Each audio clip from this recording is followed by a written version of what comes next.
ஈரோட்டில் மாணவர்களிடையே ஏற்பட்ட மோதலில் 12ஆம் வகுப்பு மாணவன் உயிரிழந்துள்ளார். குமளன்குட்டை செல்வம் நகரை சேர்ந்த சிவா என்பவருடைய மகன் ஆதித்யா அதே பகுதியில் உள்ள அரசு மேல்நிலைப் பள்ளியில் 12ஆம் வகுப்பு படித்து வந்தார். இந்நிலையில் நேற்றைய தினம் மாலையில் ஆதித்யா பள்ளிக்கு அருகே மயங்கிய நிலையில் கிடந்துள்ளார். இதனையடுத்து பொதுமக்கள் அவரை மீட்டு அரசு மருத்துவமனையில் கொண்டு சேர்த்திருந்தனர்.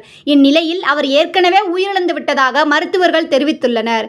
மாணவரின் இறப்பு குறித்து ஈரோடு வடக்கு போலீசார் விசாரணை நடத்தியதில் சக மாணவர்களிடையே ஏற்பட்ட மோதல் காரணமாக மாணவன் ஆதித்யா உயிரிழந்தது தெரியவந்தது. இது தொடர்பாக இரு மாணவர்களை போலீசார் பிடித்து விசாரணை நடத்தி வருகின்றனர். இருப்பினும் மகனின் இறப்புக்கு உரிய நீதி கேட்டும் மகனை தாக்கியது 5க்கும் மேற்பட்ட மாணவர்கள் சிசிடிவி காட்சியில் இருப்பதாக கூறி பெற்றோர் உட்பட உறவினர்கள் ஈரோடு வடக்கு காவல் நிலையத்தை முற்றுகையிட்டு போராட்டத்தில் ஈடுபட்டனர்.